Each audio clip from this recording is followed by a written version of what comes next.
All right, at least I turned the microphone on, right? First of all, I'd like to say good evening and thank you all for coming. I mean, I'm sure there's probably other places you might like to be. It's truly nice to see so many citizens out here engaged in this process of electing our local officials. I'd also like to begin by thanking the Alton Community Awareness Panel for sponsoring tonight's forum. Now, as you know, 4 years ago, I stood before the voters of Alton as a long-shot candidate for mayor, committed to rebuilding our city and renewing its promise in order to make this a place where every citizen has the opportunity to succeed. Since taking office, my administration has charted a course that has revitalized our city, built a safer, stronger, more prosperous Alton. We have implemented integrated policies focused on economic development, public safety, quality of life issues that have led to unprecedented growth and have allowed our great city to emerge from the economic decline that had strangled its opportunity and positioning in this region for decades. In an effort to help businesses succeed in Alton, my administration expanded an innovative business retention program, which we have visited over 130 businesses here in town. The purpose for these visits is to find out what people like about doing business in Alton and what people don't like about doing business in Alton, and how we can work together to move our city forward to build a stronger local economy. As a result of our efforts at business retention and expansion, we've created an environment that has gave over 200 businesses the opportunity to acquire business licenses and open their doors here in Alton. There's also been over $60 million. Let me repeat that number since we've been in office. $60 million in capital investments in Alton in the form of building permits alone. Not only have we jump-started our local economy, but we've made our community safer. Immediately upon taking office, my administration began implementation of a community-based policing model, which our department became more proactive in building relationships across all of our neighborhoods. For example, our police department has reinstated bike patrols. We started coffee with a cop. We started bowling with a cop in an effort to foster better communications and strong relationships with the community. And that's just to name a few things. We also created the Community Relations Commission as a means of fostering dialogue between our citizens and our government so that we can solve problems in a collaborative, respectful manner. As a result, first 4 years of my administration, our crime has decreased by over 11%. And we're comparing this 4 years that I've been in office with the last 4 years. There's been an 11% decrease in crime directly due to our police department implementation of a community policing model. Not only have we made immense progress in our economic and public safety, but we've also invested in making Alton a great place to live again. In just the last year, we have attained $1.2 million in grant money just for our parks. $850,000 to the entrance of Gordon Park. We also acquired a grant for $320,000 for the bike and pedestrian walkway, which you see in Rock Springs Park. You have also seen the repavement of the basketball court at Killian Park at Salute, completion and improvements of Riverview Park, and also you've seen a lot more work being done in Rock Springs Park, and those efforts will continue. Additionally, we have worked with corporate sponsors to make our amphitheater a first-class entertainment venue again with nationally known artists. Through the hard work of our amphitheater, we have expanded our 4th of July activities. We have introduced an immensely popular Alton Food Truck Festival. And just last year, our amphitheater added outside movies. I believe we had 4 or 5. I apologize, I went to one. It was Zootopia. It was fantastic. It's a great venue to watch a movie with your family. These events have brought tens of thousands of people to our city that have generated over $3 million in economic impact here in Alton. Another aspect of improving the quality of life in Alton, as well as fostering strong business climate, is improved infrastructure. When I took office, my administration undertook an audit of the city's equipment and found it to be in desperate need of updating. We didn't even have a street sweeper that worked. Working with a very tight budget, and you'll hear a lot about the budget throughout this evening, we were able to purchase new equipment that has allowed us to begin the process of reinvesting in our infrastructure, which had been left to crumble for far, far too long. For example, We have embarked on a plan that has seen asphalt overlayments of Monterey, Woodcrest, Mound Street, while also overlaying parts of State Street, Brown Street, and 9th Street, just to name a few.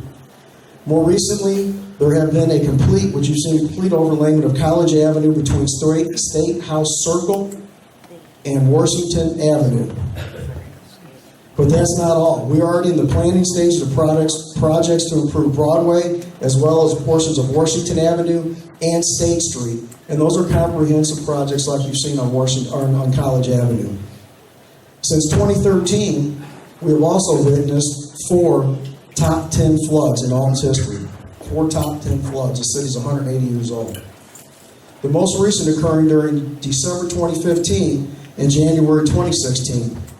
During that flood, our Public Works Department, with the help of our citizens, we were able to erect a nearly 1,000-foot retaining wall that was able to save our downtown businesses and our residents from being flooded. That's your time. That was it? That's it. Thank you.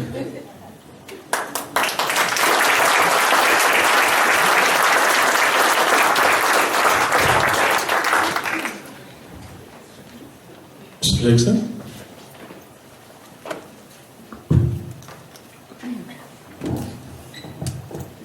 Hello, everybody. First of all, I wanted to thank the Alton Community Awareness Panel for having this great venue and allowing people the opportunity to ask questions of the candidates and learn a little bit more about us.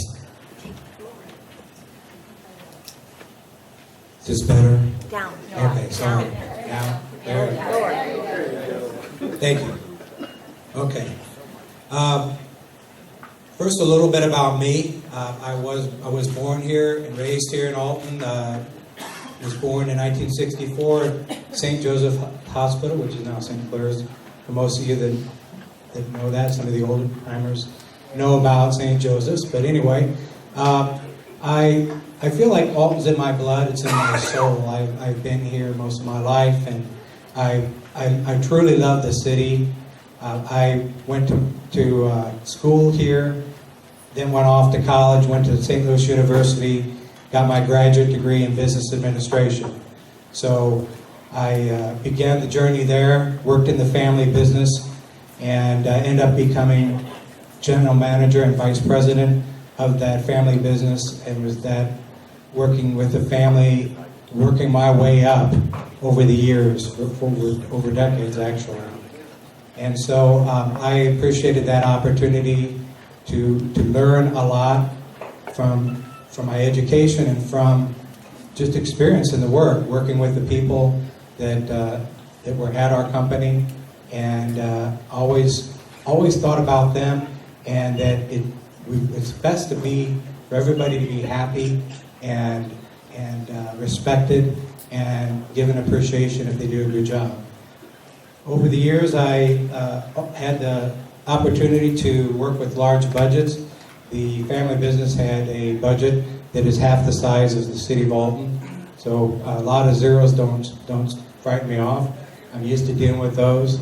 Also, work with pension plans. We had a traditional pension plan, as well as a 401k. Dealt with unions, and actually I've been on both sides of the table, something I'm particularly proud of. We got along great with the Teamsters as a manager at Dixon Distributing Company, but I'm actually currently, in my current job with American Airlines, I'm actually a member of the Communications of America and International Brotherhood of Teamsters. So I've seen both sides of the table and can appreciate knowing what it feels like to be a manager and dealing with unions in a positive way, but also I can see the effects of union contracts and on the negotiating process on workers. I also spent a lot of years volunteering, and that goes back to when I was a kid up when they were building Gordonmore Park, and then as I got older, I became involved with Pride Incorporated, the beautification group, and actually our family business is one of the founding members of that group back in 1966, and helped with the early cleanups from the 1970s on to current days when I still participate in the cleanups. Was involved with the Alton Beautification and Clean City Committee, with the meeting of the Rivers Foundation, and with a number of other fundraisers, organizations, nonprofits that continued throughout my life. And it made me love Alton even more and realize that there's a lot of needs out there. And it's just something that really has helped prompt me to become a candidate for mayor. I know that there's still a lot of people that feel that things could be much better in the city, and there's a lot of faces and families and stories behind the statistics. There's true suffering out there, and I know that people are affected by that in their daily lives. So that's really what prompted me to want to become mayor. My hope is that my experience will work for Alton, that I want to help make Alton a better place, and that my experience in education will help that. That's my only reason for running. I'd be fine if I stayed where I am in my current job, but I really love this city, and that's why I'm running. Alton has so many wonderful things. They've got the riverfront, the beautiful history, and so many other wonderful things of National Scenic Time, Byway. Mr. Dixon. Oh, is it time? Okay. Oh, well. Yeah, I can carry one.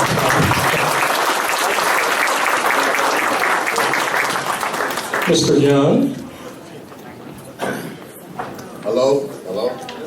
Am I good? Yes. All Very right. good. I'd like to thank the coalition for inviting me and people for showing up. I'm excited. This is a brand new thing. I come directly from the Progressive Party movement as a progressive Democrat. Our party was formed back in the early 1900s under Theodore Roosevelt, and my platform goals are pretty much the same as then. It's been passed on through President Obama, Bernie Sanders, but I've been able to incorporate more of a fluid nature of applying the progressive movement down to a home rule city. I believe in the people. I don't, believe that I have to, as mayor, have a knowledgeability in everything when I give credit to the department heads of cities for reducing certain things and handling certain affairs that are the general workings of the city. Within the progressive movement, I believe that with our upcoming millennials, and we work an innovative type, administration that's advocacy-based, where I intend to give this city back to the people, like directly back to the people. I'm involved, where most of the time we have a lot of hidden gems out there. People with a lot of great ideas that can benefit the whole of the city. Through a progressive platform, I believe that we can introduce a cultural renaissance, in a sense, within the African American demographic, just to say, within shared economics. We can start to, with our topography, the hills and layout of the land, we can start to incorporate science and technology, innovative platforms in agriculture, not just agriculture of farming, sir, but agriculture of farming energy. We're a river city. We can put renewable energy, they're like hydroelectric, generators. You put them in the river. As it flows over, it creates energy, and we start an energy bank. What I intend to do with the progressive movement, or with a progressive platform, is to give the city purchasing capacity. I want to increase its purchasing capacity by doing things like making the street lights solar, to have a solar grid that now reduce the cost that the city is putting out to the electric company. That goes back into the city, and it goes into programs that will go towards incubations and go towards, reducing the cost of our business owners and of our homeowners. The progressive platform that I'm running off of, I can identify it to demographics of social economics. I'm not going to, take from the rich, give to the poor, stagnate the rich. to build the poor economics.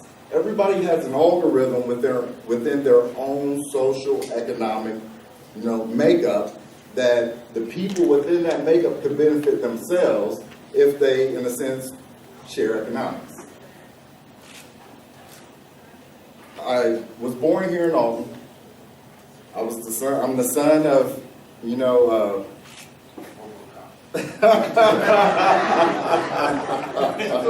That's okay. It's an open debate, so everything is fair game. But she was an advocate as well. People would knock on her doors and say, "Hey, come out and help." She'd go out there and help, just lock the doors and keep us there. I inherited that, in a sense. As I went to the Marine Corps, I was dual MOS through legal and administration, where I, as a Lance Corporal, I actually oversaw the quasi-legal duties of a regiment. 3rd Battalion, 8th Marines is where I started, then I moved up to 8th Marine Regiment. Hoorah! That one's for you, sir. Hoorah! Now I feel comfortable. Get the anxieties out. But after returning from the military, I spent some time in Florida. I didn't come back to the Midwest. It's nice and warm and tropical there. I come back and take advantage of my Montgomery Bill benefits, from home. And I got introduced into social advocacy by Dr. Rudy Wilson of SIUE. He introduced me into a progressive platform. He introduced me into having faith in the people, and at a home rule, as in Martin Luther King Jr.'s Why We Can't Wait book, home rule cities have the ability to build wonderful metropolises. At a home rule, we're all in the same context. We all should be stakeholders. We should be building and creating that full creative expression, and that's what I want to bring to the table as a mayor. Let the people create with full creative expression. Mr. Young. And we build a great city together. Thank you.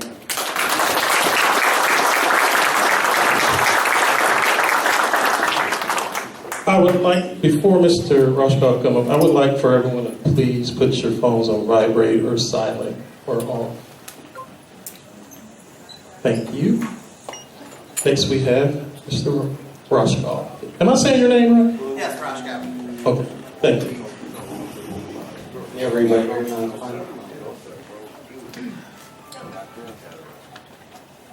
Good evening. Many thanks to the Awareness Panel and the VFW for hosting this event tonight. My name is Dan Rauschkolb, and I would like to ask for your write-in vote on April 4th for Alton Mayor. 22 years ago, I chose to move to Alton and start my career with the Alton Police Department. I was excited to move my wife and my children, David and Adam, to this great community.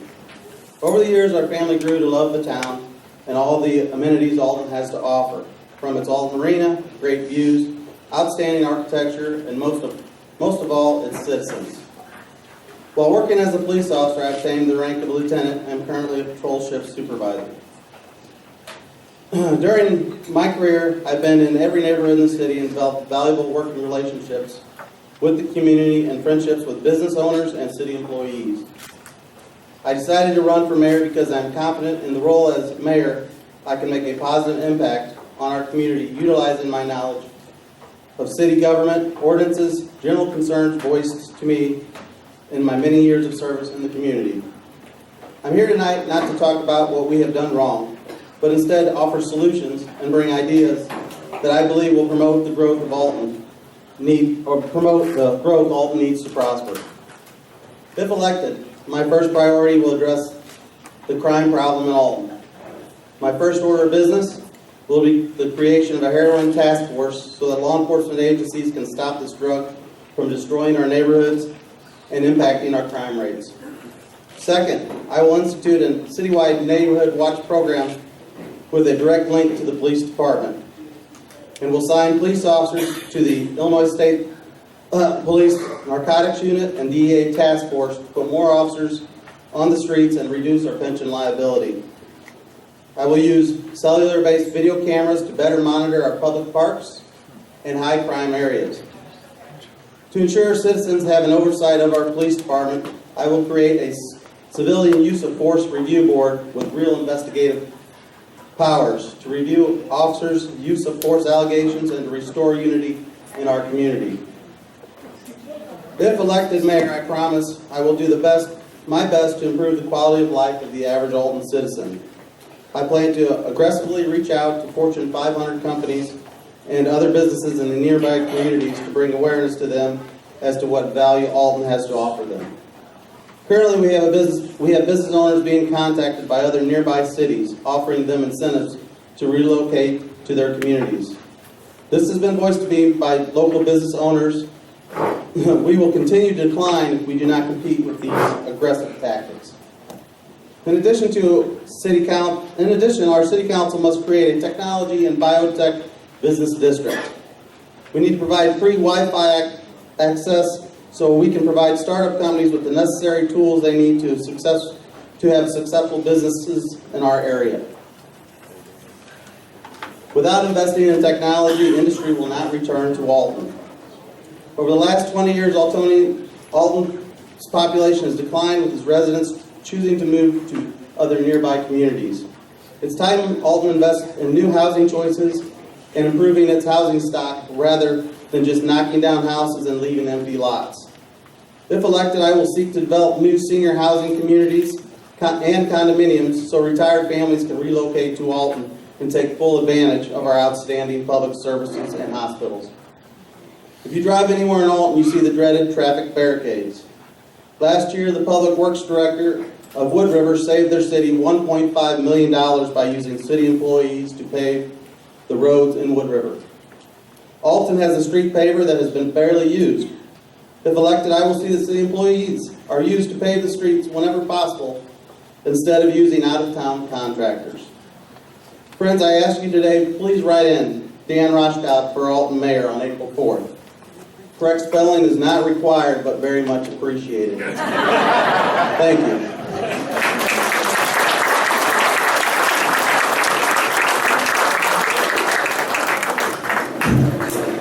Thanks again to all of our candidates.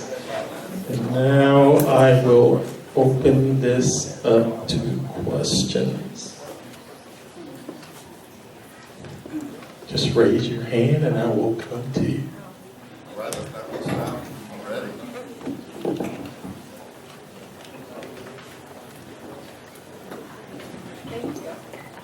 Hi, I'm a teacher at Alton High School, and recently we've had a lot of discussion about politics and how local politics affects us immediately. And I asked my students to put together questions that they could ask the mayor or the potential mayor of our town. So I took all of their questions and I narrowed them down to the ones that reoccurred most frequently. And I'll just ask one for now, and if there's time, I'll ask more. But one of the questions that was most frequently asked by my students was, do you recognize the need for an improved relationship between the Alton Police Department and the Black community, and what plans do you have to improve that relationship? That takes my question.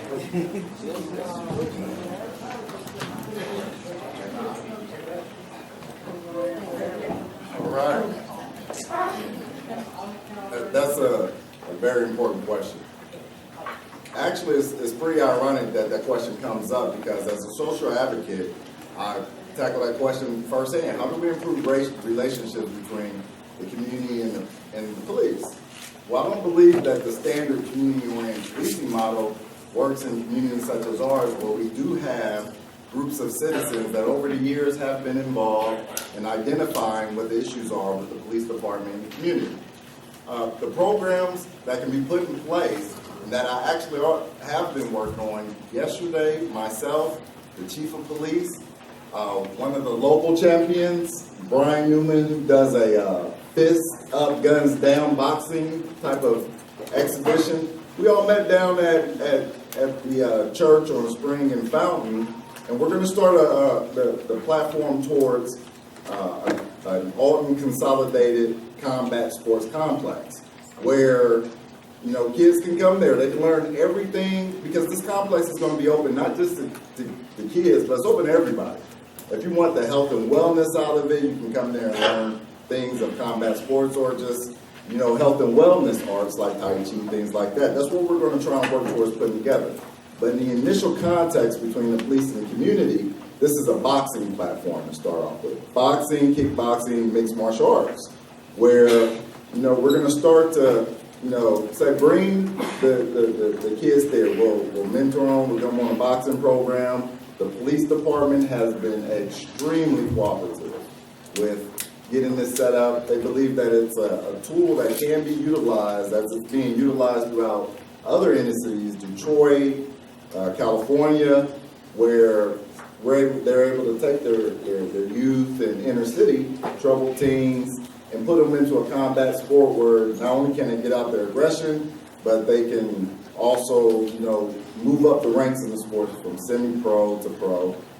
Also, the wonderful thing of this is that, it gives us the example or the availability to branch off into other things. It starts with boxing, but it goes sky's the limit. I know there's basketball programs out there. It's your time, Mr. Young. I believe in the champions. I'm going to support all the local, sports events. That's how we improve relations. Mr. Walker.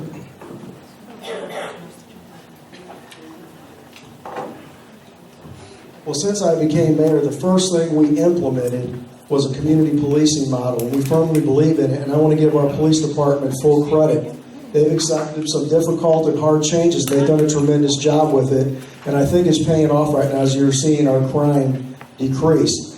One of the first things we did, we talked about how do we start communicating with our community. We took the bicycles out of the closet and we got police officers back on the bike, getting them out of the cars and becoming more social to bridge communication gaps in our community. I also appointed the first black chaplain who also assists with our division program in the community. We also implemented Bowling with a Cop, where we get the youth to play basketball with our police officers.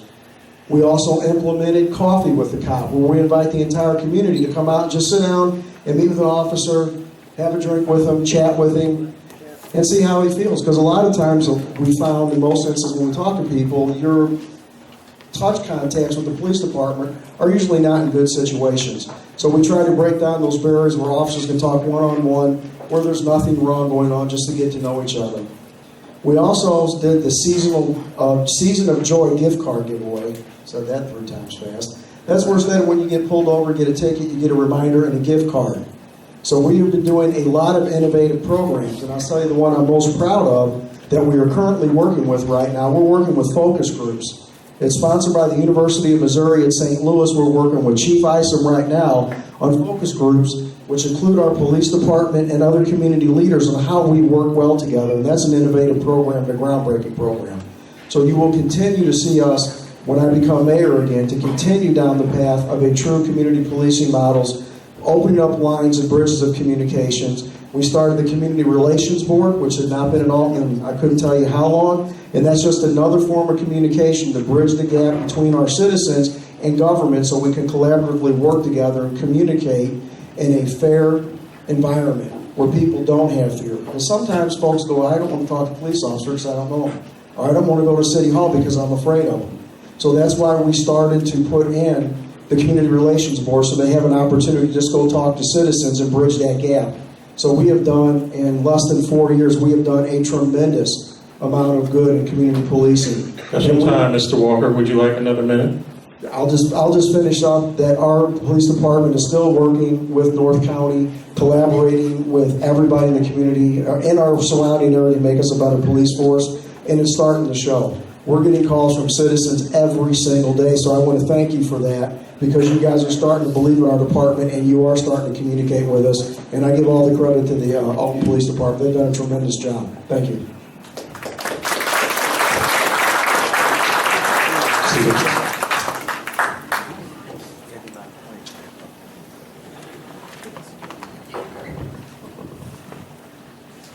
Okay, one of the 3 main foundations of my platform is building trust. I know that I've heard it many times. One of the most, probably the most important thing that a policeman or policewoman has, is the bond of trust between themselves and the community.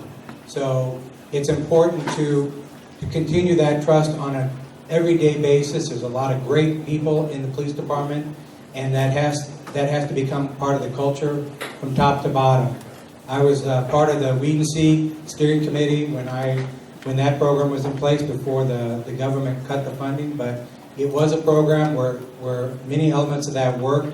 And again, it's bridging that gap, reaching out to the community on a day-to-day basis, going into the schools and talking about things like heroin addiction and the dangers of that, going to inviting people into the police station for an annual open house, so that you have that positive interaction between the people and the police department. That's critical. Otherwise, you're going to have the people fighting you rather than working with you. That's critically important. There we go.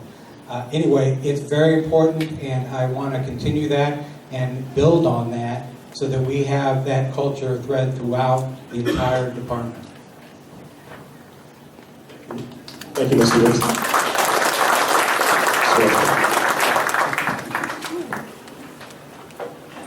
I've been working with the police department for 22 years. We've tried all different sorts of being in the community. Some have succeeded, some not. What I find out works the best is an officer being part of the community. If I go to my family, I go to Schnucks, I go to Schwagels. Our kids play with other parents' kids in the community. Community policing is about living here, being proud of Alton. I'm proud of Alton. I live in Alton. This is what policemen should do. They should be proud of their area, and they should interact with all the children, all the families. They should know them when they walk in the room. They should have met them one time or another. We are a small community. We may have 25,000, but we are really a small community. At one time or another, we all cross paths. I'm proud of the work that Alton Police Department has been doing. I hope they can continue the success. I want to encourage more officers to live in the community and be your neighbors. And I'm a big proponent of we need to do some more neighborhood watch and get families out there enjoying their communities at night, during the day, introducing everyone to everyone. Block gatherings are nice because when neighborhoods know each other, crime does not succeed. It's easy to police a neighborhood that the citizens don't want crime in their neighborhood. The biggest problem we have in this city right now is we don't know our neighbors. Do you know the name of the person who's next to you? Do you know this neighbor here? Do you know? That's what we have to work on as a community, and we have to work on keeping people here and being proud, not moving to Godfrey or not moving to Bethalto. This is what we need to do, and that goes by making our neighborhoods safe, making them strong, creating better housing stock and better opportunities for our children. Community policing is a whole, it takes the community to raise a child. I think most everyone knows that. It's not a one-person endeavor. Do you need another minute?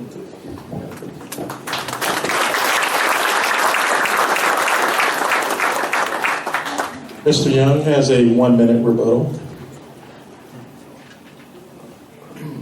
It seems as if we've up the stakes on police and community relations.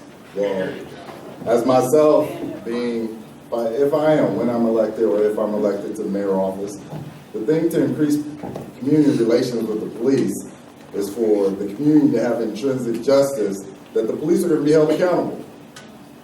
You know, that would be one of the main things that I focus on, is that there's an accountability, you know, to the police department. You know, of course on the grassroots effort we're going to work on accountabilities within the citizen demographics as far as citizenship and, you know, being more compassionate and tolerant to your neighbors. But when we talk community-oriented policing, we want to talk about the many, you know, incidents that have happened, you know, from the community, from the police department to the community that have not been addressed properly. The police department, they're not, you know, being the officer friendlies that I grew up in school with. Do you need another minute, Mr. Young? I would focus on accountability to the police department. They need to be held accountable to the standard that if they're going to enforce. That's your time, Mr. Young. Thank you, sir.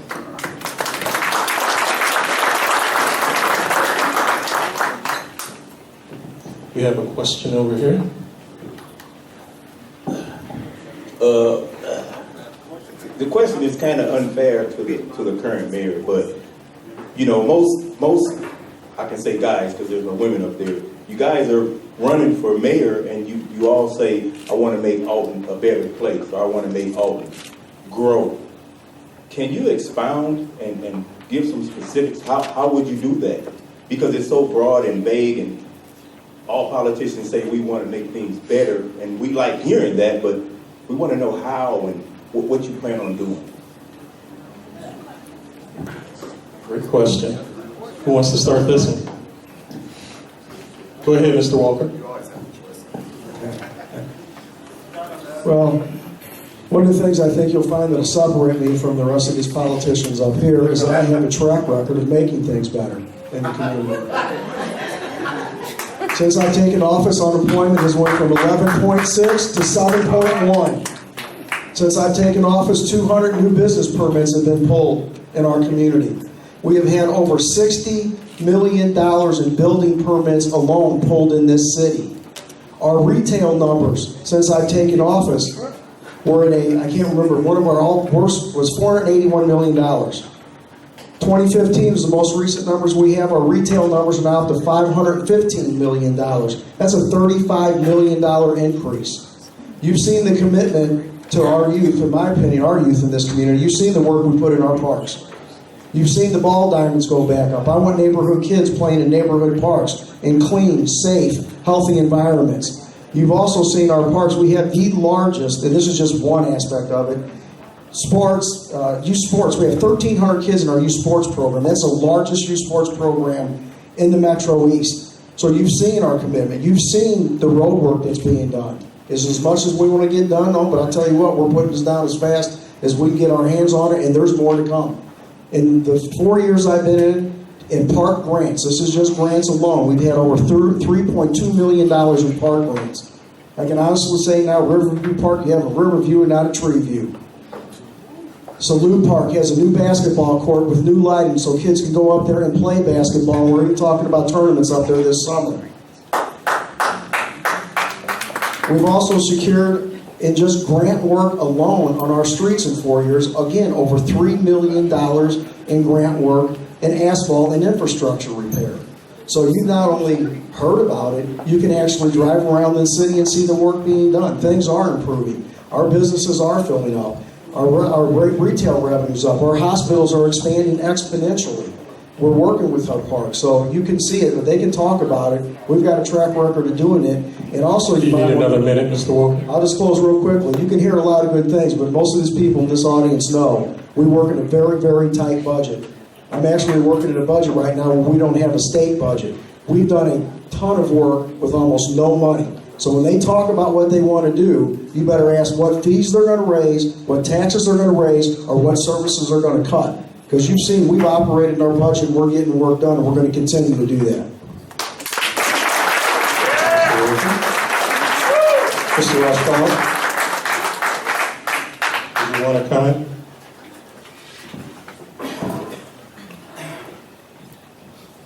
I've watched countless mayors come in and say they're going to do stuff, and it seems like it's the same old song and dance every time.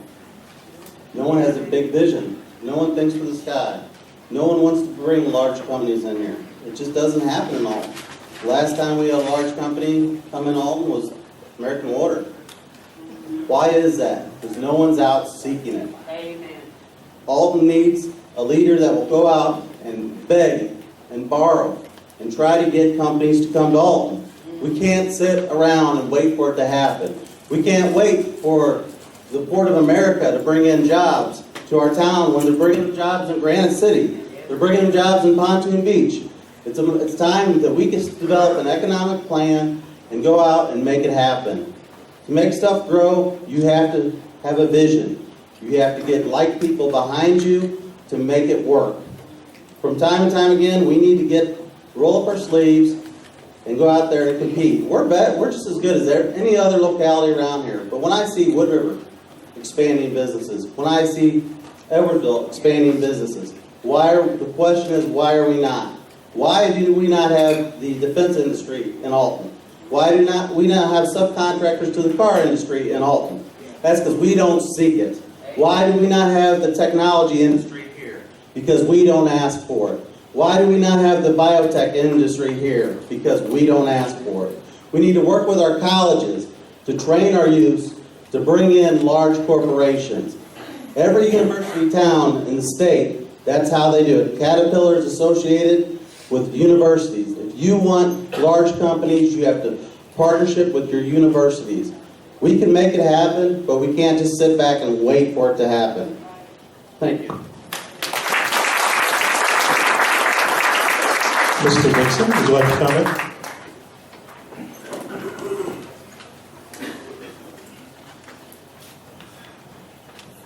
Alton is lucky in that it's got a lot of wonderful assets that can be used to work for us. We've got, we're right here in the St. Louis metropolitan area and have a lot of the things that are currently in vogue right now as far as people are seeking out traditional neighborhoods, beautiful old buildings and streets that are brick and things that attract people to a town. We have to make those things work for us. There's definitely opportunities out there to attract businesses here. I worked and trained, my marketing training was with one of the world's best marketers on the planet, Anheuser-Busch, and I want to go to bat for Alton, reach out to companies and convince them to come here. What I do realize is that while it would be great to get a new factory or a large Fortune 500 company to come here, the reality is the net number of new jobs that are created in this country over the last 20 or so years have all been small businesses. I want to support the small businesses that are here and try to get them to grow and reach out to tell people the great news about Alton, that it's a wonderful city and we can bring new jobs here as well. That's the key to us. The other thing that we can't overlook is the schools. The schools are critical. There's some wonderful programs out there. Reach out and read the CEO program. And we've got some wonderful local colleges in and around the Alton area that we can partner with and try to gain some technology jobs through that knowledge-based foundation that we've got sitting right here at our doorsteps. We really truly have a lot of wonderful things that we've got to have working for us. Do you need another minute, Mr. Dixon? I think I'm good. I'll just leave it at that, and I appreciate the question. Thank you. Mr. Young? The answer to that, my platform,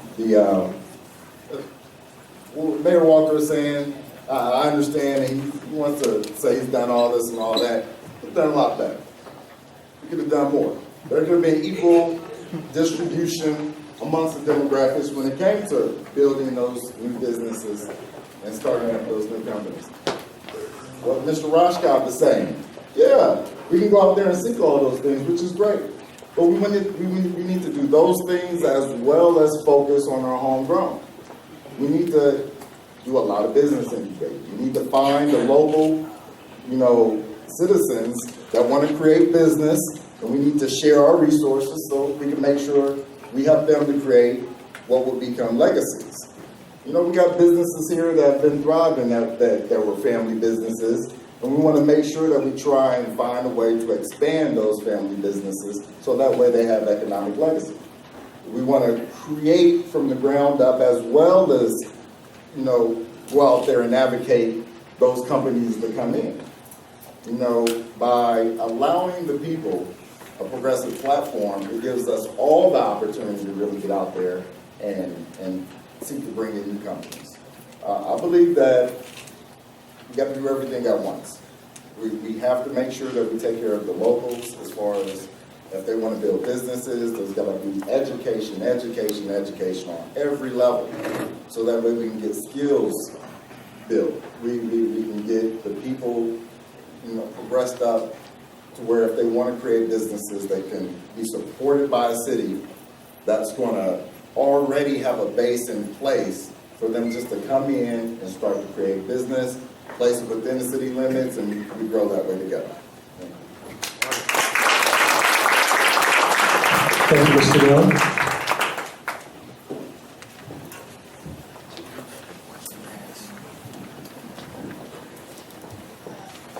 In the past 15 years ago, we used to be a lot of blacks, public workers, blacks fire department, and blacks police. Right now, we don't have no blacks in the police department.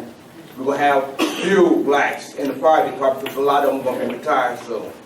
And a lot of the public workers is retiring now. There's none new jobs is not getting replaced by no black people at all, or minority people.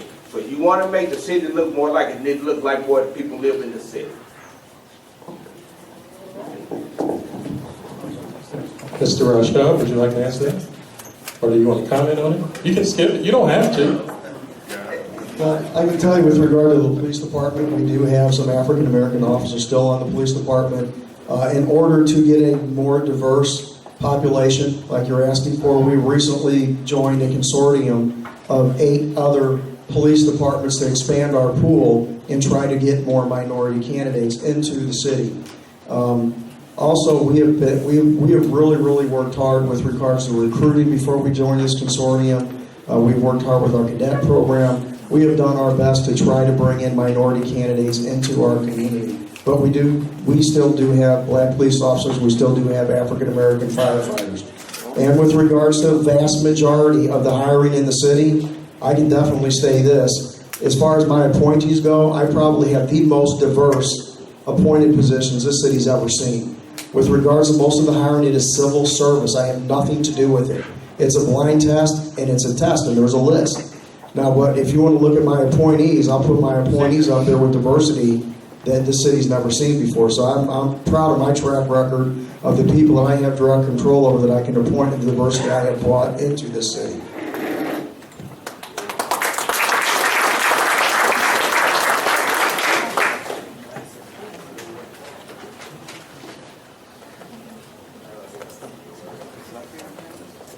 Okay, got another question? I've heard people talk about the community. Why isn't the city the size of Alton not have a community center, a community pool? When people look at the neighborhood, they want some place where their children can play and have fun. This city doesn't have anything for its children. Years ago, they had after-school programs. All the schools would be open. The gyms in the schools were open to the children and the communities to use. What happened to those programs? And could you guys bring them back? Mr. Rauschkolb? Yeah, I'd like to address that. I've researched, I'd like to bring some community involvement into Alton for kids to do. Other communities have toyed around with the idea of splash parks, to give children things to do. We really need to get an indoor sporting area, unlike other complexes. So, and make it a combined community center sporting arena. To bring Alton back to compete with the neighboring Edwardsville, Belleville areas. If we can have an indoor sporting complex, community center, that's something that the biggest problem is you want all these problems, we have all these amenities, you have to find the money. That's the idea. Finding the money through federal grants, private donations, and whatnot is how we make that happen. It's finding the money is one of the biggest problems of a mayor's office or any elected official. That's the number one priority, is to find the money through grants. No one wants to raise taxes, so you want to use grants, private donation, businesses, even sometimes bonds will work. But we need to offer the best sporting facilities and the best community areas for our youth to attend all year round. They should always feel like they have a place to go. Thank you. Thank you, Mr. Rauschkolb. Mr. Young, you wanted to comment as well? I'd like to make a comment in accordance with your question and your question. In accordance to your question for community programs, it's obvious that Mr. Rauschkolb doesn't know that we have champions that are working in mentorship programs when it comes to sports and community involvement. One of them is sitting right there in the back. If you know your community and you know what they're out there doing, there's another one, Mr. Womack, Boys and Girls Club. We have to have a city that's going to support the local champions. They're already out there doing the work. They're already out there putting in the blood, sweat, and tears, paying money out of their own pocket. They need the support. They're from the community. They grew up here. You get those guys and those women together in a consortium, and they will create that community center with their own passion. All we need is a city that's going to make sure that they get the support they need to take care of the young ones that they're mentoring through sports and through, scholastic affairs. We just got to make sure that we advocate them. Now, as far as the diversity amongst the police department, come on, Not just the city workers, the we fire department, had all of them. a group of young people who wish to join the police department. Back in the days you're talking about, they only needed a high school diploma to get in. Now it's a bachelor's degree for us to get in. And that shot down the dreams of kids just coming right out of the criminological programs that now we got to go get a bachelor's degree to become a police officer here. I didn't even need a bachelor's degree to get in the Marine Corps. Let's lower those educational requirements down so that way police officers can be pulled from our community. We don't have to worry about giving them incentives to move back in town because they're coming from Bethel, Belleville, and Jerseyville. We lower the requirements so that way our homegrown, our young ones that say, we want to be a police officer when we grow up. Yeah, you can be all police officers. That's how we handle that issue. That's your time, Mr. Young. Mr. Walker has a 1 minute rebuttal. I hope I can get two to answer the police question, also what we do for the kids. But let me answer that. It is a misnomer. You do not need a bachelor's degree to be a police officer in Alton. What you do need is an associate degree and something else. And something else could be the cadet program with our police department. Something else could be a prison guard with the police department. That something else could be military experience with an associate's degree. And if you want to go back, and I know it's hard sometimes to understand, in most industries, most people work for some time, policing has changed dramatically and vastly. You need to be educated. You need to know how to operate that. Heck, I looked inside a police car, it looks like a spaceship off of Star Wars anymore. These people need to be educated. We need to, I don't want to say lower standards, in my opinion, we need to raise the standard. We need to find the best and the brightest to serve our community. And that's what we're continuing to do. And that's what we've always continued to do. Do you need an extra minute, Mr. Walker? Yeah, no, I just again want to reiterate, you don't need a bachelor's degree, you do need an associate's degree in something else. So if you have to be 21, I believe, to be a police officer. So say you get out of high school, you work with our police department and be a cadet for 3 years, you get your associate's degree at Lewis and Clark Community College, you qualify. So it's really not that tough if you want to be it. And believe me, policing is not a job either, it's a calling, so just indifference. These guys are incredible people. No matter what the requirements would be, they're special people. They don't do this job for a paycheck. They do it because they believe in it, and it's a calling.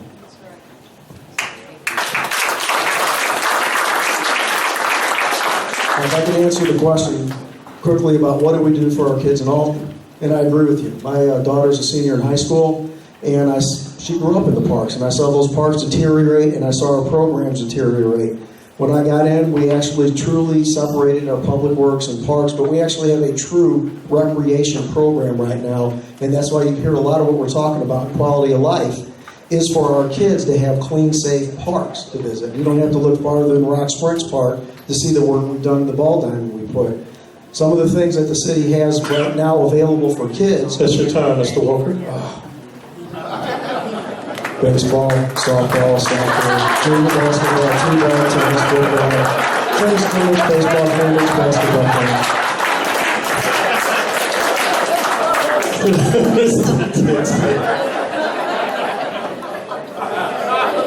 That was good.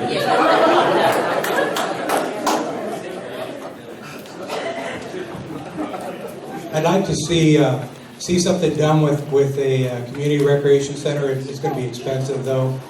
We do have a lot of empty buildings that might be able to be utilized, get some grants out there. More importantly, though, parks are definitely a cornerstone of our quality of life. I'd like to see, as part of a parks plan that I advocate, that we actually go to the people that live around those neighborhood parks and go, what is important to you? If we have our youth not doing things and not having anything to do, they want to leave town, and they can also get in trouble.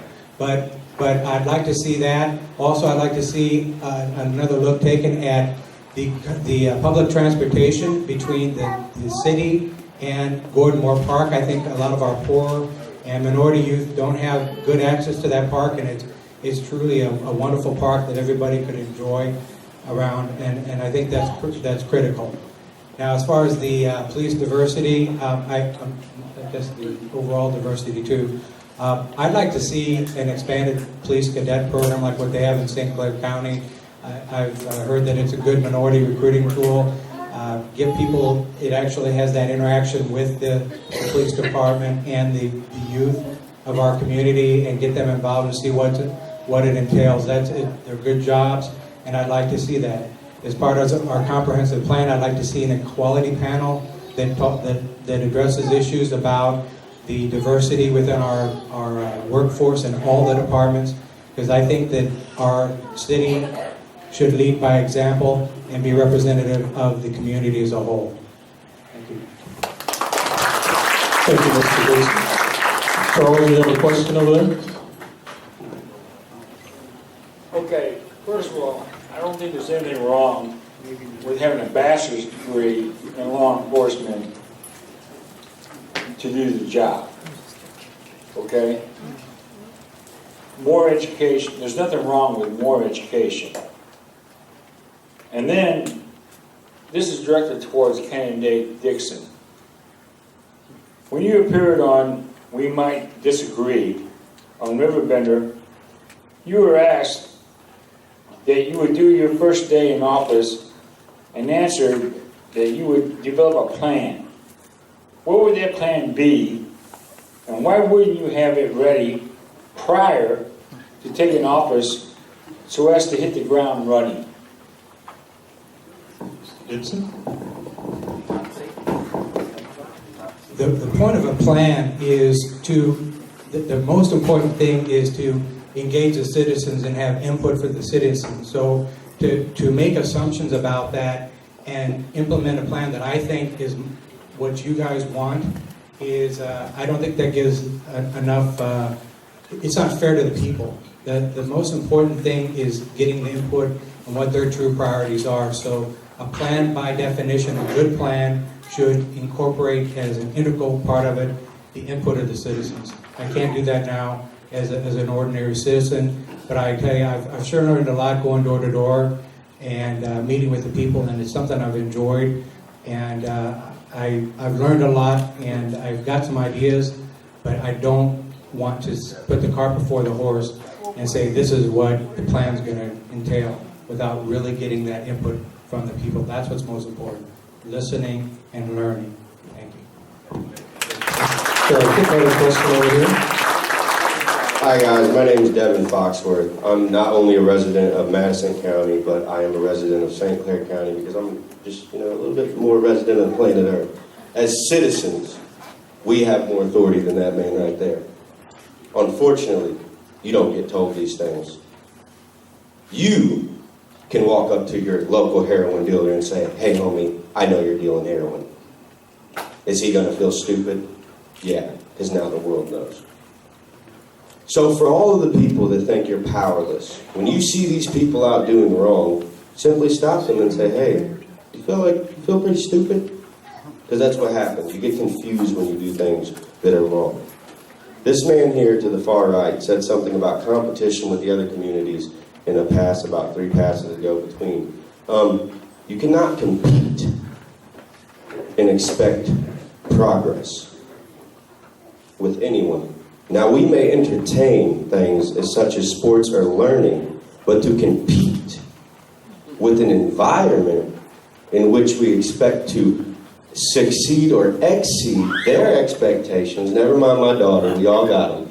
So to exceed the expectations of a city, you would have to then be a community rather than just a city. You can't say, oh, we're competing with Edwardsville, and you know what that causes? This right here. You do that when you say, oh, I want to compete with Edwardsville or Glen Carbon. If I lived in Edwardsville and I came from Alton and I go to that school, you saying compete is going to walk me in there saying, oh, well, he went to Alton and played basketball for Alton.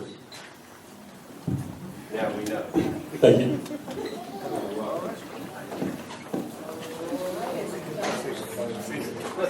I guess I got another question over here. Go ahead. Hi, this is for Mr. Walker. If you're reelected, do you have plans for the riverfront and the mall? I'm sorry? If you are reelected, do you have plans for the riverfront or the mall here in town? That's two questions, so I might take 2 minutes on this one, so you don't mind.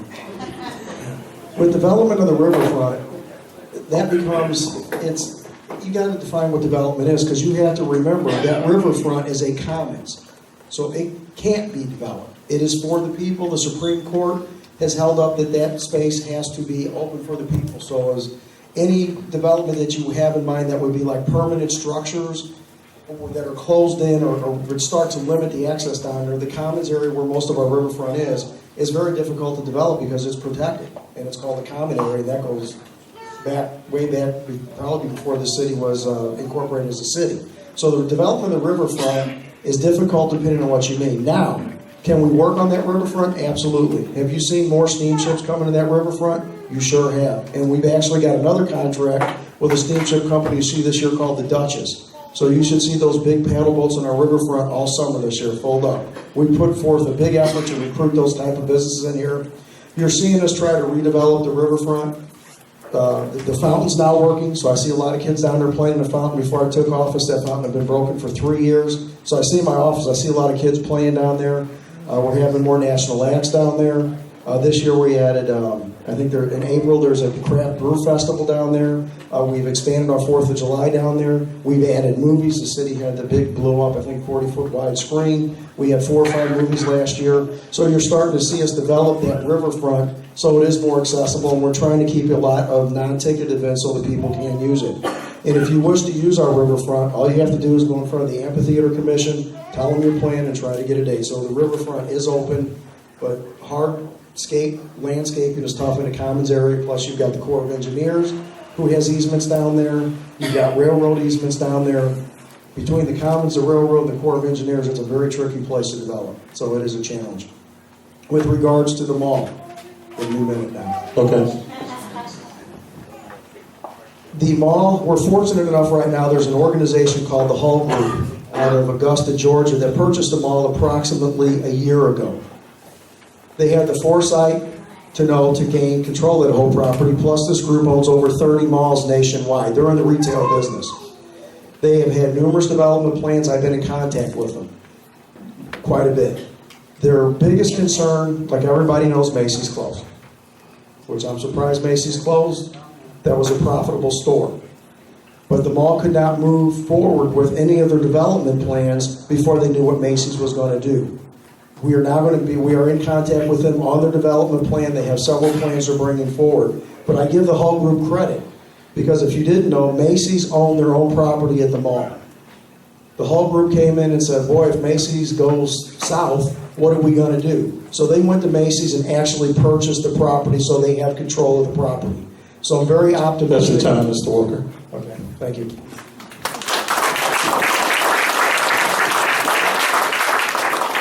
This question is for the mayor. I've been hearing about the parks all week. I live in the Melton area. Can you explain how come Aberdeen Park has been stripped of all the playground equipment, sir? Good question. I'll have an answer for you, but if memory serves, with regards to Aberdeen Park, we're working our way through all the parks because we're all neglected. But I believe the playground equipment, I can confirm this tomorrow, I'll give your name and number to Kim, but I believe the playground equipment was in disrepair.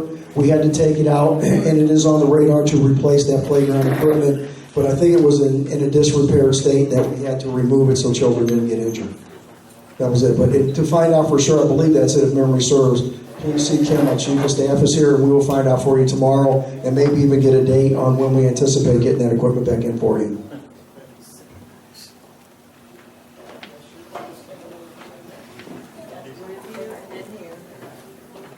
My name is Greg Norris, and hope I jam this in here. I was there when the weed and seed was first started. I don't mean any disrespect whatsoever, Mr. Dixon, but I do not remember you there. I think it would take cheap haze to say that you were there. Speaking to the weeding and seeding, when everybody talks about the community policing and all the things that have been done in regards to addressing crime, there was a lot of weeding going on, and the police is responsible for doing the weeding. My question to everyone except for you, Mr. Young, because you really touched on it.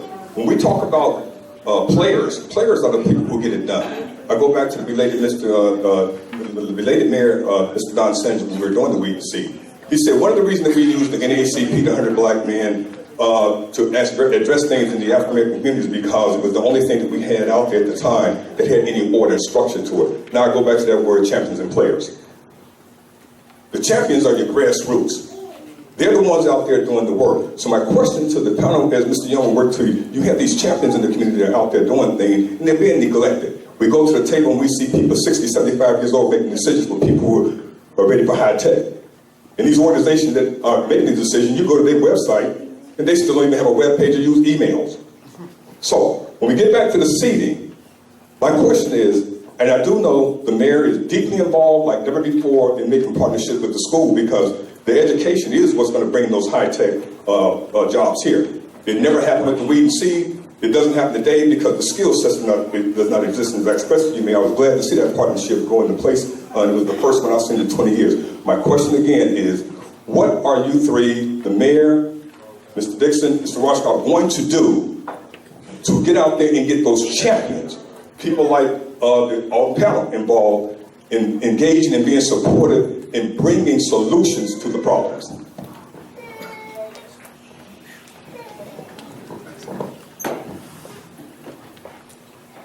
That's a good question. I've always been an advocate of coordination and cooperation. So I think there's a lot of wonderful groups out there that could be utilized and working with the city to try to get some additional programs out there to try to get the seeding part done. I know as far as the weed and seed program, what the seeding aspect primarily means is the economic development and getting opportunities out there.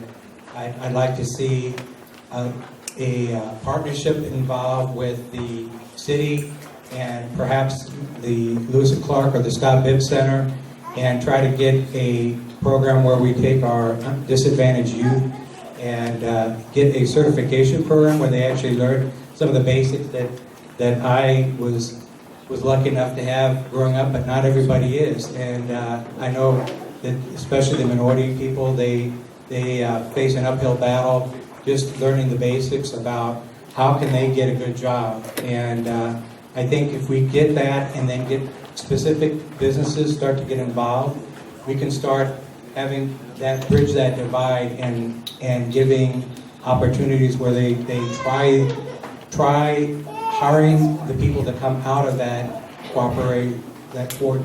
cooperative group and actually give them a job, and if it works, then we expand the program over time.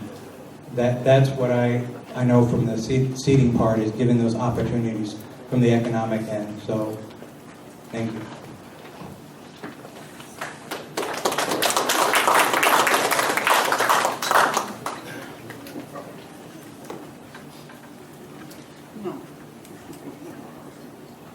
Weed and seed was designed by the feds. They came in and they wanted to change neighborhoods.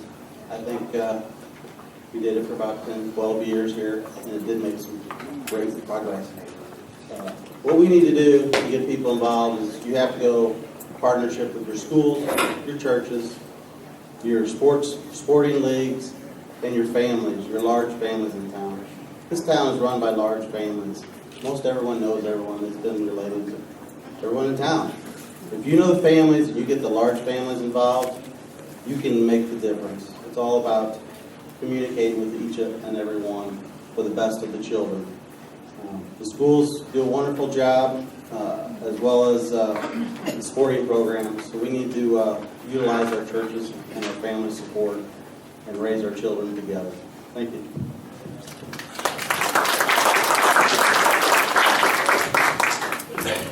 I agree on collaboration, Mr. Norris, and we work hard. We've been in a lot of ACEs for youth programs.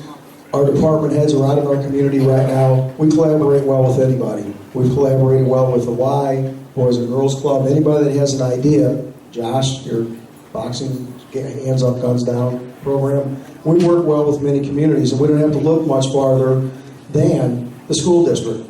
When we got in office, they couldn't figure out how to fix a sinkhole at the middle school. Are you kidding me? We partnered with the school district. We got the sinkhole fixed in the best interest of the kids, and we worked together. We did not pull apart. We came together. I was also, I can't remember if it was Stain School, Baptist School.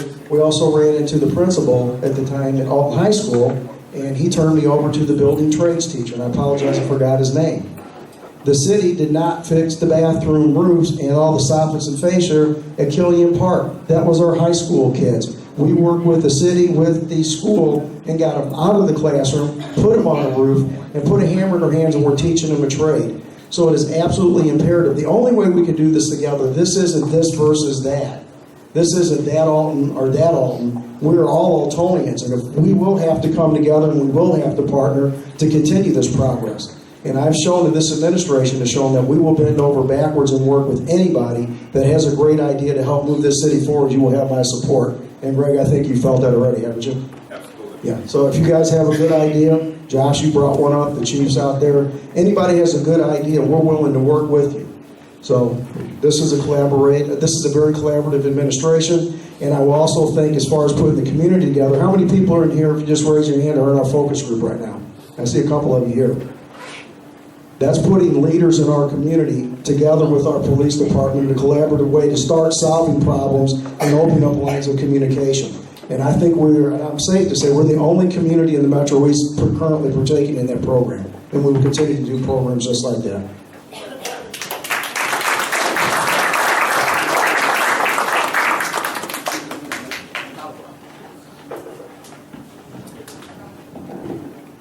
You want a rebuttal?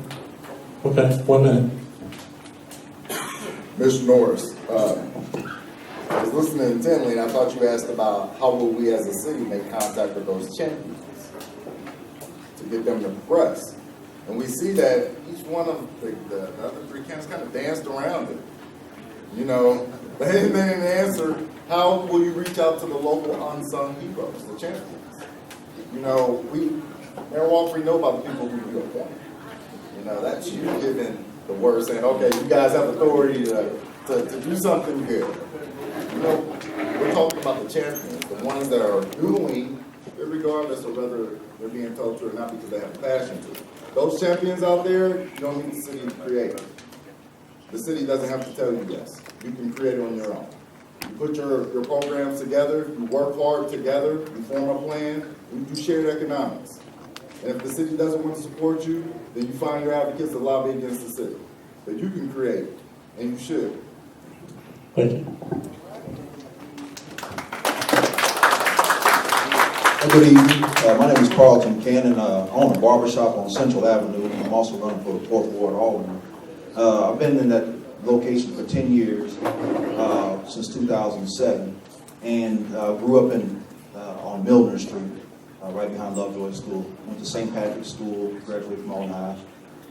One thing that I've noticed since I've been in the area is that I don't see any improvement at all in the 4th Ward. I see some of the outskirts. I don't see anything on the inner. And my customers want to know what are their children, what are the hopes for their children. Some of the older guys who are re-entry from prison and things of that sort, just regular citizens, they want to know what can they do. Nobody will hire them. Where can they open a business? So my question is what are your plans for the 4th Ward specifically, as far as economically? Specifically economically, and also the beautification of it. It just seems to be totally neglected, and it's depressing. And I know you got to see it because you drive through it. So I just wonder, what are your plans, specifically for? Go Who wants to do this first? I'll choose. Go ahead, Mr. Young.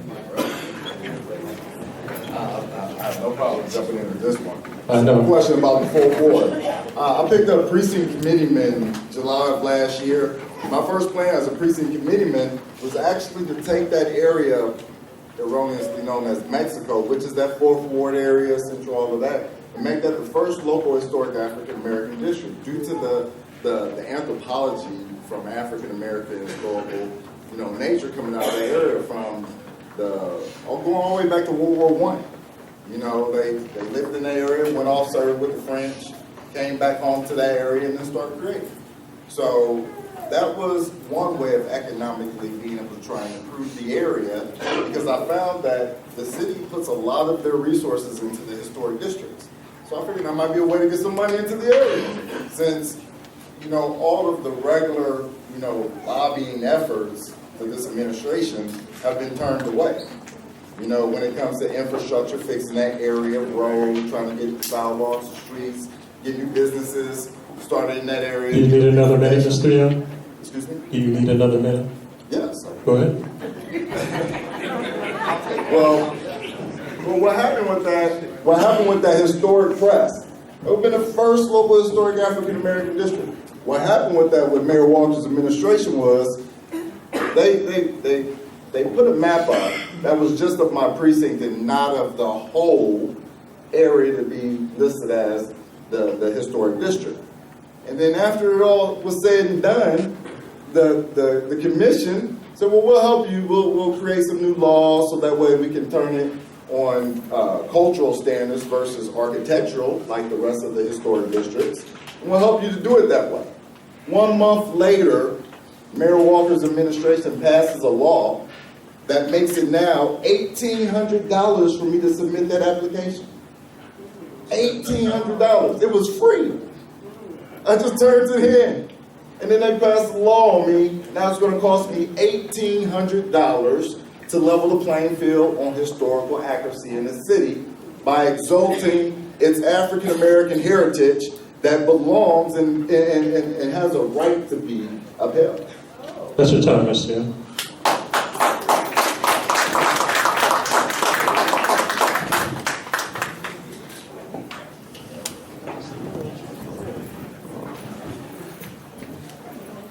One of the most important things that I see is having every Altonian having a voice, and that it doesn't matter if you are from Christian Hill or from the 4th Ward or from Milton area. As far as it shouldn't matter. It shouldn't matter though, is what I'm saying. And I'd like to see, as part of putting together a plan, is actually reaching out to every single ward and having individual ward units that say what is most important to us, and then make sure that every ward is fairly represented with what they do and what's in that plan, because we've got to have priorities that include the forgotten 25% of our population that unfortunately seems to get the short end of the stick when it comes to the attention. Everybody deserves to be heard, and everybody deserves an opportunity to have improvements, regardless of where you live. Thank you.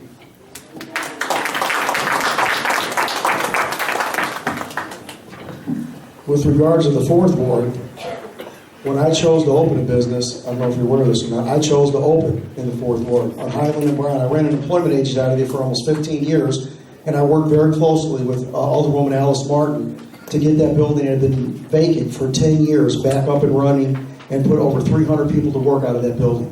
So I understand the plight of the 4th Ward. I actually invested in that community. I also own some other property in the 4th Ward. Also, with regards to the 4th Ward, I don't look at it as the 4th Ward versus the 1st Ward versus the 2nd Ward. Again, I have to take a whole city view. We are all Altonians. But specifically in the 4th Ward, we have put a lot of money in the 4th Ward, more so than you've seen in a very long time in the 4th Ward. Salute Park, Rock Springs Park, the sidewalk, College Avenue, Washington Avenue, overlayments on Brown Street. So we have put money in there in a part of town that's been neglected for a long time. You're not going to fix it overnight. But in the 4 years since we've been in office, we have not turned a blind eye to the fourth ward. We have put millions of dollars into the fourth ward. Do you need another minute, Mr. Walker? Yeah, well, I can answer Josh's. The historical thing is set up for structures, and he brought it up for people. And when he says it was free, it's not free. The taxpayers paid for it. So now if you want to submit that instead of charging the taxpayers, so nothing's free, our taxpayers pay for it. So it wasn't free. But the way the city set up the historical commission years and years ago, it's to preserve structure, not people. So that's a whole different deal. There's nothing we can do. But I agree with you, and if you have issues in the fourth ward, call me. If we need potholes fixed, call me. We're coming. The only thing I can say is when I took office, we didn't have a street sweeper. It was broken. And without a street sweeper, you can't fix streets or you can't get trash. We now have two. So we came into a lot of deferred maintenance. We're doing the best we can in every ward, but the fourth ward has not been neglected. There has been work done in the fourth ward, and there's going to continue work being done in the fourth ward. I'm committed to every ward. That's your time, Mr. Walker.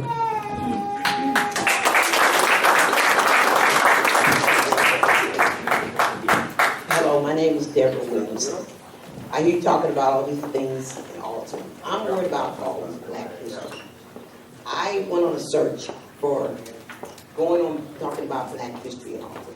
I found all this information about Black history that I didn't know anything about. It is not housed nowhere in Alton, so people can see it. I talked to a lady that has all this Black history, and it's in her basement.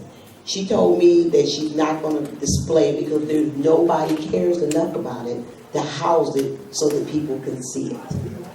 I was astonished. The streets that were built by Black people, the things Black people did and all that, I couldn't believe it. And I tried to find someone to house all this Black history. Now this lady is so influential about her Black history that she actually, Edwardsville had her come and catalog their Black history program and put it up for people to see. But Alton won't do that. Now the museum up there at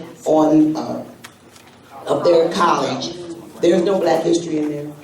They told me that the curator up there didn't care anything about Black history, and he has it all in boxes stored away.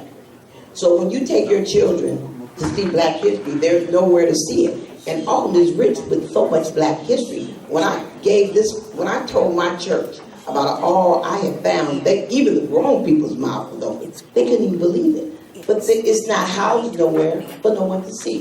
Now you're talking about grants and all this. How much would a grant would be just to open up a place where you can take children through so they can see the Black heritage? Alton was built by a lot of Black people.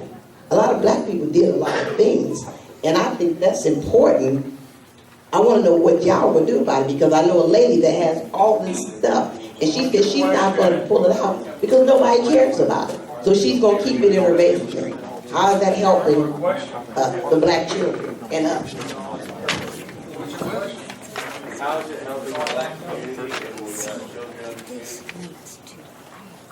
She pretty much wants to know, what are you guys willing to do to house information like that? History of Alton is probably one of the most important things we need for our city. Any travel and tourism city you go to, there's always a very open history museum. And then it goes, again, how do we pay for a history museum where everyone's history can be displayed and cherished? Because if you don't cherish history, you're bound to repeat it. I propose that we have a lot of empty buildings, commercial buildings, that have brought the city down. They're horrible eyesores. I propose, many other cities have done this, and we've said, these commercial buildings do not meet their code violations. They will be fined every month. I propose we start an ordinance to do that and make that into a history fund to help pay for this. There's probably 20 or 30, 40 vacant commercial properties where we can make money from the banks and the owners. The movie theater out on Homer Adams Parkway has been abandoned for 25 years. That owner has let the neighborhood go down totally. By implementing that tax on those code violations, we can fund a project like what you're wanting. It's all about how to fund it.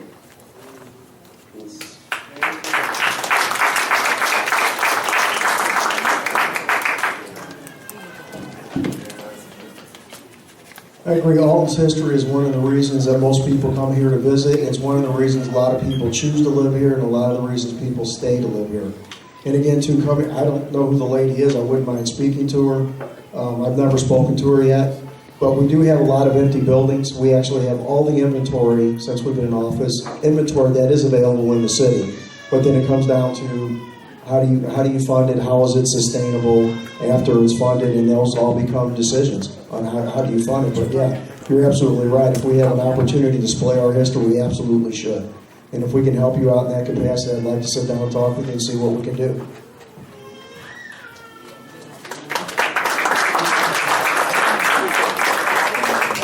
I have a question over here. Wait a minute. 1 second, please. Yeah, hey, how you guys doing? Tobin. Basically, I've worked for the parks for 6 years seasonally. I believe me, wouldn't work there if I didn't love the city, especially as a seasonal. Basically, we don't have enough people to. We have 27 parks and properties, and you guys talk a lot about beautification of the city. We're pretty much the lowest funded on the totem pole. So my curiosity is, are we ever going to be able to get some more people in there? And this all has to do with people come in as citizens and they say, you know, screw the park department or whatever. But then it goes down to, hey, we're mad because this looks like crap in our neighborhood. So can you do something about it?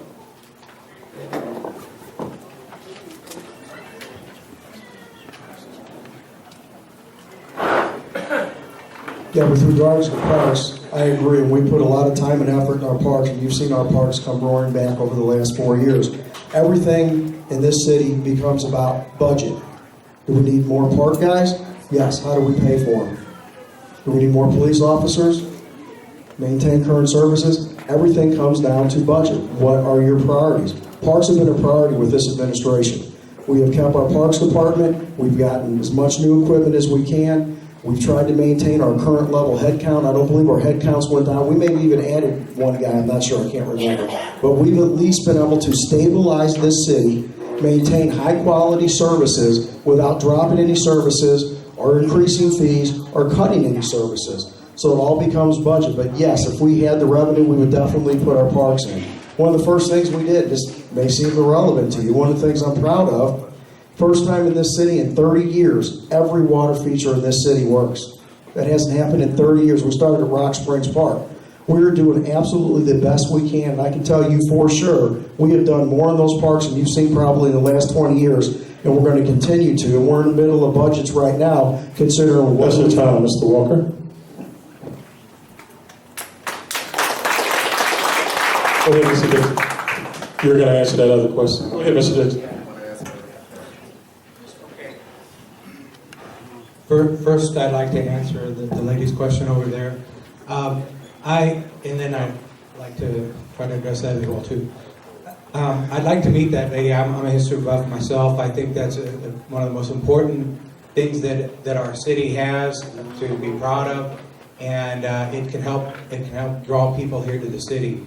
I actually met with the person in charge of the History Museum, and it was actually as part of when I met with the Miles Davis group there at the museum, and I'd like to talk to them and go, what are you doing? Why don't you have the Black history? And if you're not interested in doing it, we'll find a way to have our own museum that gives all the people in the community the proper recognition they deserve. Now, as far as the park question, yes, you're right. It definitely does come down to budget. It's a challenge that we all face. Trying to use a plan to fine-tune our priorities, I think, is important. But really, what we really have to, a lot of our questions we're talking about, we have to step back and look at the big picture. What we really need to do is broaden our tax base and get people wanting to move here.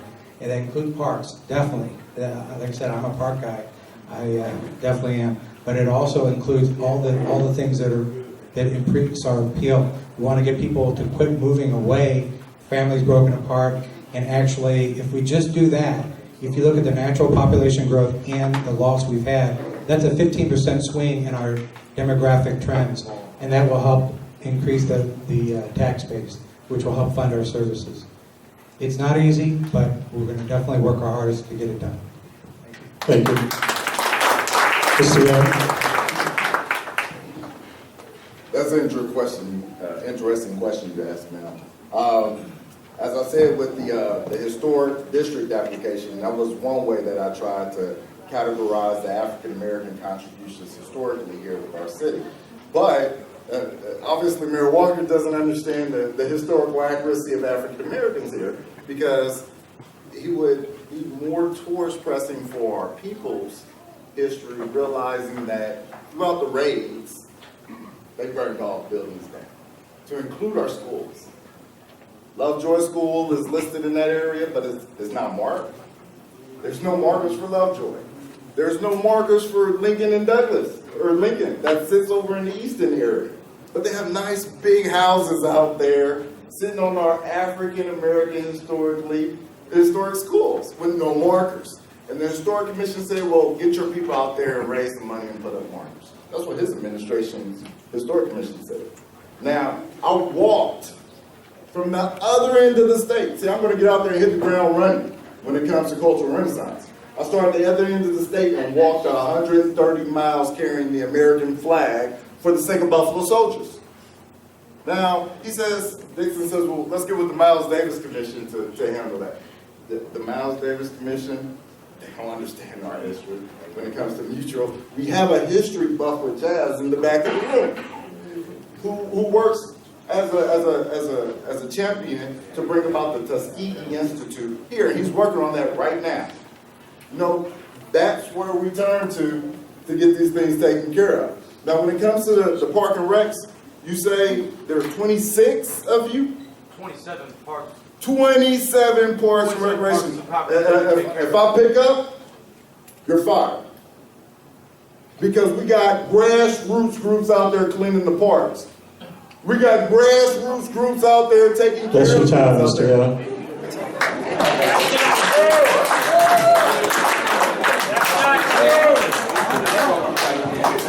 That's not true. You want Hey. Y'all chill out. Y'all gonna argue about this? Absolutely. That's a challenge. Chill out. No, ain't no challenge. I mean, I know both of y'all. It don't matter to me. I'm just saying, it don't matter who started. You don't have to feed into it. I was going to talk to him, and if it continues, he's going to go. But why would you even entertain that? I got a question over here. No, we have a question here. Hi guys, my name is Michelle Brooks. I've been a resident all my life. One thing that has happened in my neighborhood is that some of the houses have really gone down, and one piece of property in particular is owned by a slumlord, and it was an absolute mess. Mayor Walker talked to me and told me to be the squeaky wheel, keep calling. They came out with a nuisance abatement task force. They went through. I think they found things that surprised all of us. It's not perfect, but it's coming along. So I just wonder how y'all feel about that.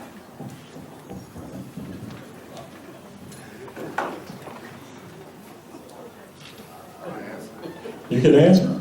Go ahead if you can answer. But it needs to be about this. I don't want to hear about anything else. What she asked. It's about slumlords and nuisance abatement. Yeah, I agree we got a slumlord problem.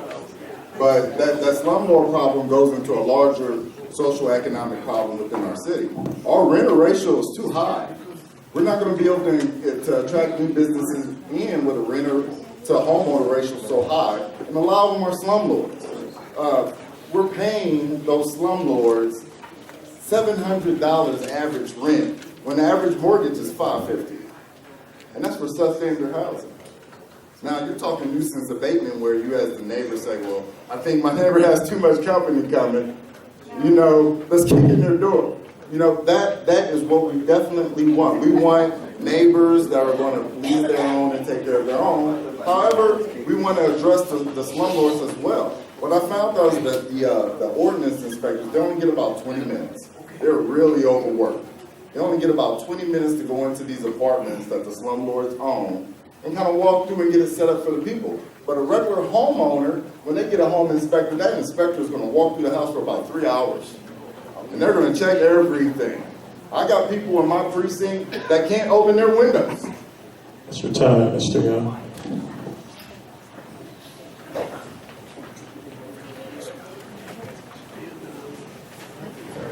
Okay, just one quick clarification before you start the timer.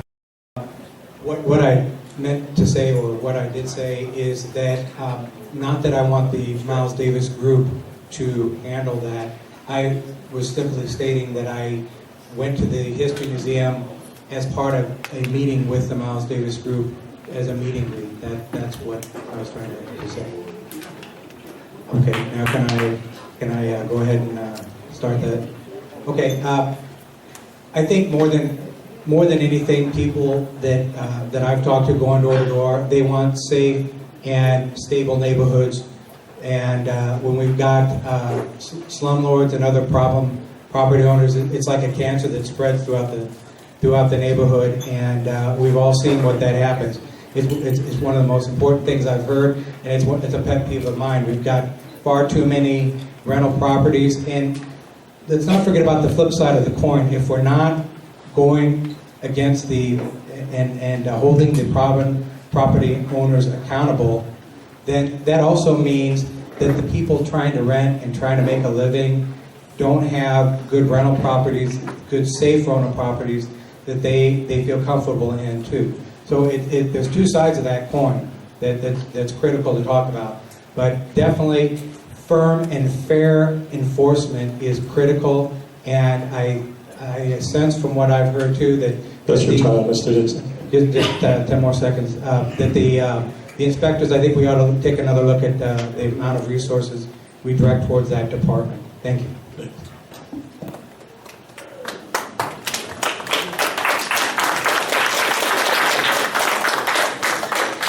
I agree with Michelle, and I appreciate what Michelle did. If you have a problem, you call us, and we're going to come and we're going to help you solve it. And we do have a housing situation, a housing problem at all. A couple things you need to look at. We're about ready to finally, because we didn't have technology. When I took office, we had typewriters and carbon paper. We now have an IT department. We have the technology now to start tracking landlords. We have the ability right now to start, which we're going to roll out here shortly, a vacant property registration. We were not able to do that until just recently because we did not have the ability. We've hired 2 new full-time building inspectors, which have started. One's brand new and the other's only been on 6 months. So you're seeing us beef up our building and zoning department, and the citations are going to come. Nuisance of abatement task force is going to come. And landlords are going to have a bad day. They already don't particularly care for me right now with the amount of citations we've got. And it's only going to get worse. We are heading down that path of some sort of licensing. We're already heading down the path of the vacant property registration. And I forgot I was going to say something else, but I forgot. But yeah, we're definitely coming on our way. We have the technology to actually go after that and enforce it. Thank you.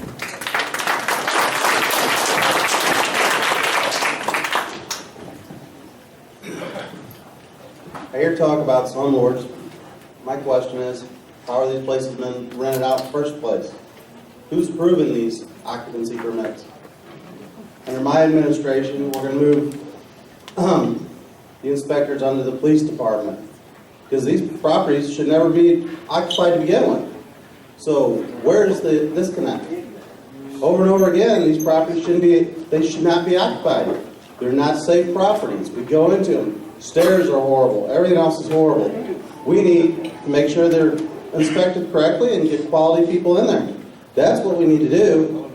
About hiring more or anything else. Why are these properties occupied? Who lives in this room next to their property where it should be condemned? But you have families moving in and out, in and out, in and out. It's not, it's the standards we set. We need to set the standards for the landlords and for the tenants that live there. They both should be held to high standards, not one or the other. You can't point the blame on this guy and then not this guy. The standards should be the same, and we should hold high standards to Alton. You live in Alton, it should be a nice, well property. There should be no roof leaks. There should be no stairs that are glass. There should be no windows that don't open. That's your time, Mr. Rauschkolb. Thank you. First of all, I would like to thank the organization that put together this meeting. I have a concern. It has to do not with just those who are running for mayor, police department investigation. Let me say this first, so I'm not bringing this up as a criticism of the mayor, the police department, but I've been involved with the courts and the prisons in Madison County for about 18 years. There needs to be more oversight of what happens. I encourage the mayor to tell the police officers to be diligent. You know, it's not the police officer, and I'm not criticizing, I'm just giving an opinion. It's not the police officer's job to determine innocence or guilt, find the facts. And I'm not being critical of the police department. I served in the military. I'm grateful to the policemen. I always tell them I thank you for their service. But what happens when many people who can't afford an attorney get a court-appointed attorney, they don't get justice. They cannot get the evidence before the court that would help be beneficial for their case. So I'm saying it's very important to the police officers, and I say this with all due respect, because anyone can be accused of a problem, but the issue is who's guilty. And as far as the courts, I've got an issue with how things are done. It's not the state's attorney's office to convict people, it's to find out what the truth is. And I'm just saying that needs to be some type of oversight where someone who has an attorney, and the attorney is not doing what they're supposed to do, so a guy gets convicted because they didn't put forth the evidence. There's something wrong with this. I know it's a difficult thing, but there needs to be eyes so that people who have a problem can receive justice in America.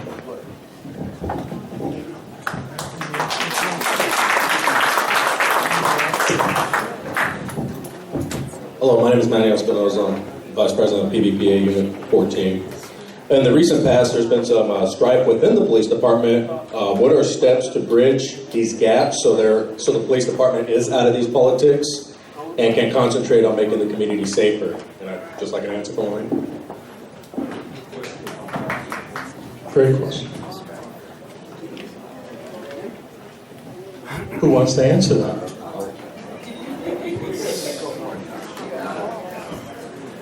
All right. Sir, I was with you on that last scene with the young man who got shot in the leg, and I believe that you handled that with great professionalism, dealing with that issue. It's not police officers like yourself that the community has an issue with. You know, as Reverend Holliday suggested, there needs to be an immense oversight against the police department. We're not complaining about the police officers who have great professionalism like yourself. We're upset about the police officers like the ones sitting behind you. Yes, I did. Yes, I did. Now, this is here for the truth. Now, I get call after call after call about police aggression. And advocates as myself and Reverend Holliday wouldn't be needed if there was an oversight. We wouldn't get these calls. You know, the people would be safe in being facilitated by the rights of the law, that their justice would be served. That's your time, Mr. Hill. Give another minute. Give him another minute. Give him another minute, 2 minutes. Well, let me respond. I respect our police department tremendously. I respect anyone that puts on a uniform as a first responder and risks their life for anybody, especially me being I'm a son of a firefighter. Do we like to see politics in anything in our business environment? We don't.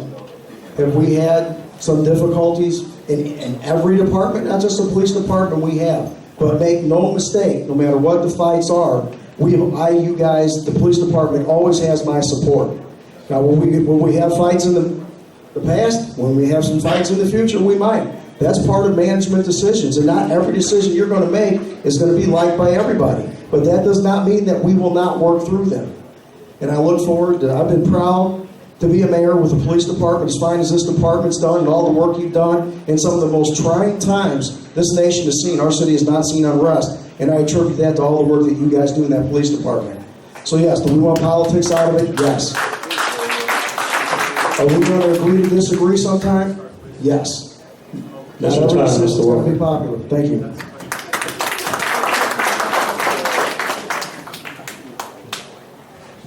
I echo the mayor's comments. I agree that the police department has got a great group of people there.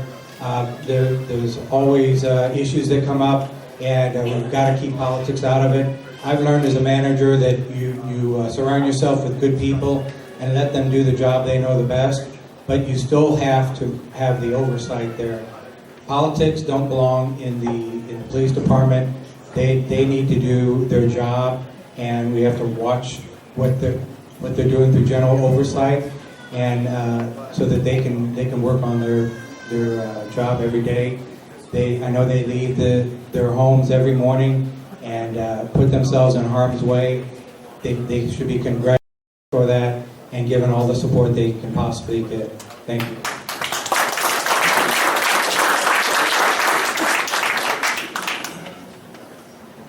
Being a policeman, I'm really not going to comment on the current situation. I will comment on what I plan on doing if I'm elected.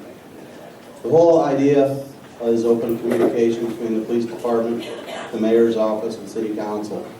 Having open lines of communication between the unions and the mayor is the only way you can make stuff grow. And also, we need to have transparency by the police department so everyone is on the same page.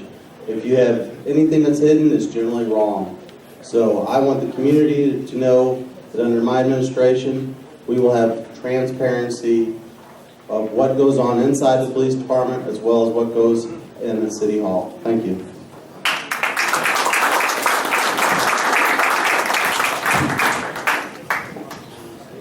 I have a question. I want to know, the last couple of years with the snowstorm, I live in the middle of a hill, and I have never seen a city truck or anything come through there. What are y'all going to do about the city? Y'all used to clean the side streets, the hills first. Now it's gotten so for the last couple of years, you don't even see a city truck, and it's a nightmare. You can't. It's been so many accidents on my street. I done called the city, and it's nothing been done. And they said it's the mayor office is the one that sends who's in charge of getting the streets salted and everything. These last couple of storms have been horrible, and I want to know what's going to be done about it. Well, I'd like to get the street you live on, and if the street sweeper has been by, let us know. And again, I don't know what street you live on. Please get a hold of Kim, give her your phone number. I'll give you a call tomorrow, and we'll get this rectified. Promise. Go ahead, Charles. Okay. Oh, the snow plows. I'm talking about the snow plows. I ain't talking about the street sweeper. I'm talking about the snow plows. Well, last ice storm we had, I can't imagine a street we didn't get. Y'all didn't come down my street. I don't know what street that was. Mulberry in the middle of the hill. 4 hills. Yeah, all you have to, again, if that happens, just call our office and we'll get there. The voicemail. I've been doing it for 2 years. You left a message on my voicemail. I've called the city, I've called and complained for the last couple of years. I've been to your office and ain't nothing been done. I don't recall speaking with you or meeting with you. If you would like. You see me down there, I've been down there by trying to have paved in my streets. You know who I am. I've been there. Okay, I can't argue with that. I apologize. Okay, I have a question and a comment. I've got a situation that affects all of us here. This isn't my own personal gripe. It's not about my neighborhood. It's about our country. And it's about the problem right here in Alton. We do not have young kids ready to go to work. You know, our youth is on the computer. They're smoking pot, playing all this kind of stuff. I'm a business owner, okay?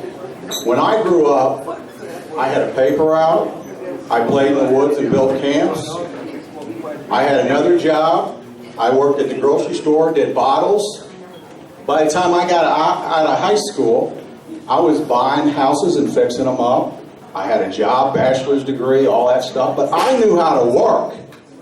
And the problem is we want things, all our youth, everybody in here wants things given to us. What are we going to do in our own community to teach our kids how to work?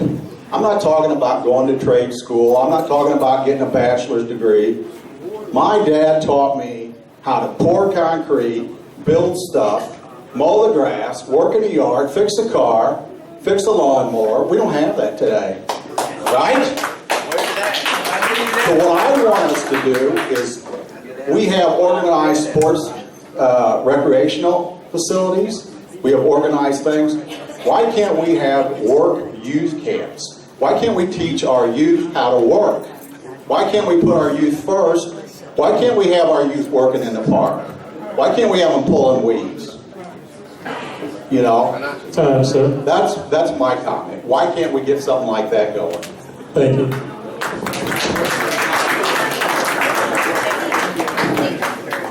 Oh, you get one and one only. I didn't have a question. What can we do about that?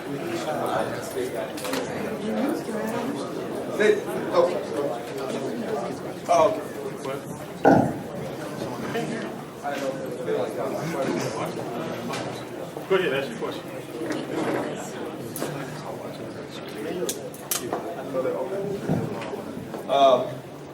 Everyone has their own perspective, and I believe that I speak from a unique perspective. It involves police protection, protecting the police, and it also involves protecting the citizens. It also involves the effect of police involvement in the lives of children. I myself was a victim of, or witness to, a police-involved shooting in Alton in 1995. I was the only eyewitness when Kenneth Green got killed. That's my uncle. My name is Phil Green. At that time, I wanted to be an Alton police officer, right? Throughout growing up, I was treated in certain ways by certain police officers that were not right. There was a lot of things done to me, but there's a silver lining. Because there were good police officers on the force. Two of the candidates probably know, because two of them were Diane Young and Dan Rauschkolb himself. There is a situation that can happen in Alton, but every time someone says that the police is doing bad, everyone should not automatically attack them and say, oh, well, we support our police officers. Because I do too. I wanted to be a police officer. Unfortunately, the events of October 95 changed my mind about that. I almost lost all faith in the Alton Police Department, but if it wasn't for officers like Diane Young and Dan Rauschkolb, I might not have never moved back to Madison County. I'm now a homeowner in Madison County. I have a healthy respect for the police department, regardless of what happened to my uncle. And it's people like that that can help you, because at the time I was young, understand certain things. And not treating them in a way, instead of looking at me like I look like my uncle, therefore you ask me where are the guns and drugs and you pull me over all the time. Dan treated me like I was an American water worker, like I was a union leader. He once asked me one day, you're going to retire from this company, are you? And I said, you know what? I'm going to try, Dan. He never once treated me bad. Diane, same way. Never treated me bad. That reinforces a young African-American male's want to move and progress in the city. So my question to you is, what can you do? Because, well, I also seen officers that have been treated badly as well. So I'm sorry it's long, but it's very near and dear to me. I've seen officers that have been treated bad as well. They've been accused of things that they're not guilty of. But there's also officers that have done things to me personally that are damaging. They were completely damaging to my life, to where I almost never decided to move back to Madison County. So my question to each one of you is, to protect officers and to protect citizens, will you support funding for police cameras on every officer in Alton? Yes or no? Would you do that? I'd like to answer that question first. It's a yes or no answer because we're wrapping it up. Yes, and I lobbied for it a while back when Ferguson incident happened. I actually lobbied down at City Hall for it, and we still don't have it. Yes. Thank you. Next one. Yes for the cameras, no for the storage. It's not the cameras, it's how do we store it. To just do the storage alone will be well over I would say a minimum of $150,000 or more to store every single thing that a police officer does. It is not financial. If we had tons of money and storage and maintenance and retrieval, or somebody doing the FOIAs when you get a problem with your neighbor and want to see what your neighbor did by the police video, I would say absolutely yes. We just don't have the resources to do that right now. So yes, resource-wise, no, we can't afford it. I think that having the cameras is very important for the protection of both sides. Not knowing the details of the expenses involved in storage, I'd like to see it stored as long as we could in an economical manner, but I'd hate to take out $100,000 or $150,000 or more that we could use for other things in the police department versus just to store that a little bit longer. Thank you. I support the use of body cams. They're necessary in today's society. Technology is getting better and better. The good news is the legislators are already trying to allocate money to pay for them. Storage is a problem, paying for them is a problem, and there's also some legal, do we get body cam every minute that's recorded to everyone out there? I think those questions are going to be answered by our legislators, not at the local level.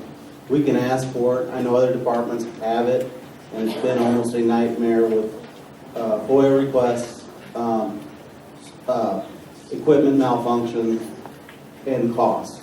So I think the technology is going to, in the next 2 or 3 years, make it where a lot of those problems are going away because it's in its infancy.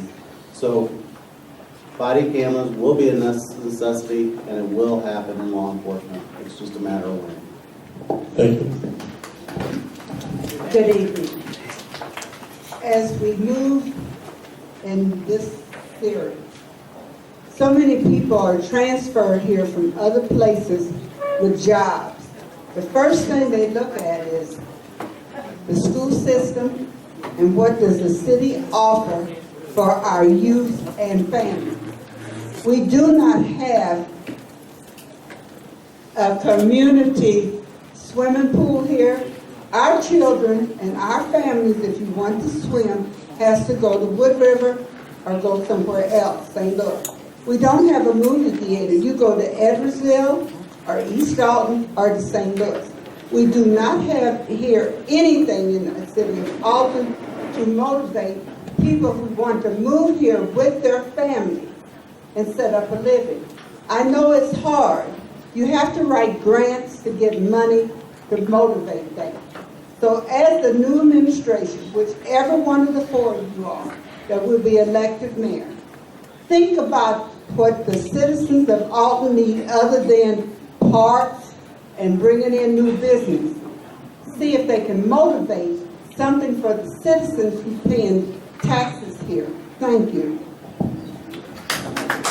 Thank you. Here's the last one. All right, I'll make this quick. I have a couple of points and just some information that I'd like to share with you. One, my students will be excited to hear that there is a conversation about a sports complex, because that was one of the other major questions and requests that they made in class, was they would love to see a sports complex come to the area. Their other concerns were shared with some of the other comments that were made, that they want opportunities in the area so that they can look forward to getting out of high school and having opportunities. And let me point out that we have over 2,000 students at Alton High School who are going to be in the next 4 years taxpayers, employees, and not all of them are going to go to college. And some of them are interested in vocation and things like that. 20 years ago when I was in school, we fed a lot of students into Olin, and those became lifelong jobs for them. What I'd like to inform the panel of is that the Alton School District has the largest population of students with autism, and that population is growing. And I would like for you to be aware, because as a teacher myself, I sometimes worry about their safety and how they're responded to in situations of emergencies.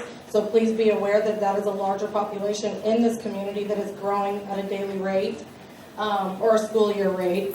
And my last point, and it doesn't have to be addressed if we don't have time, but I think a number of people in the community would like to hear at least mentioned, is that Fred's Towing. It has had a monopoly on towing services in the community for a number of years, and they charge exorbitant fees to get a vehicle returned.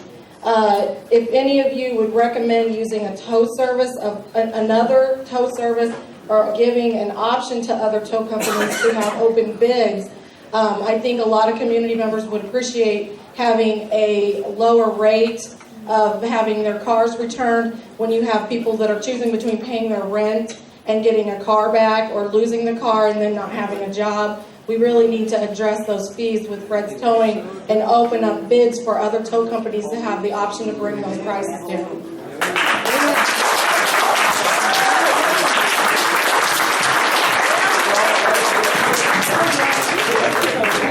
Thank you very much. Did you want to comment, Brant, or just, we're going to close with that? I agree with her, and I think under this administration, we don't look at tolls for policing for revenue anymore. Our toll policy's been much more relaxed. I am in contact with Senator Hayne all the time on getting that toll legislation through. And yes, when the contract is up, the toll contract will go out for bid. Just like the tires did. Fred no longer has a tire contract in the city. Tow contract comes up. Now, if they have the best bid, they're going to get it, but it is going to go out for bid.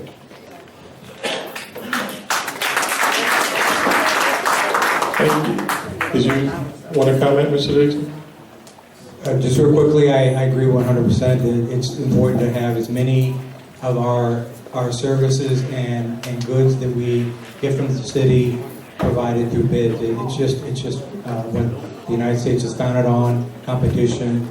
And I also am aware of the issue with the towing fees. I know that begins a really vicious cycle where people can't afford literally to get their car, which costs them their job, and then this spiral begins. So I agree that's a critical issue. There have to be a fair fee that punishes the people that do something wrong, but doesn't take their livelihood away from them. And I know that you made an earlier comment, I don't think it was a question, but I think we can't reinforce how important the schools are to our area, and I can't say that enough. I know the mayor can't directly control the schools, but they can certainly make an effect in the overall school, and the support that needs to be kept in the public's mind and in the public dialogue, that we give support to the school as an investment. They're our future, and it is a deal breaker for certain people. Not just certain, a lot of people, that if they've got their family, they won't move here, period, if we don't have good enough schools. It's very important. So I can't stress that enough. Thank you.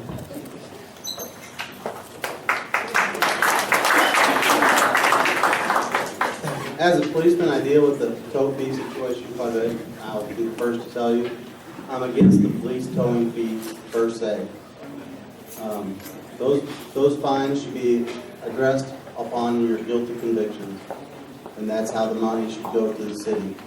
Just being charged just because your car was towed does not give the city a right to do that money. That's my belief. Legislators and city councils has passed stuff differently, and that's what they're doing. But under my administration, I don't believe we should charge a fee unless you're found guilty. Thank you.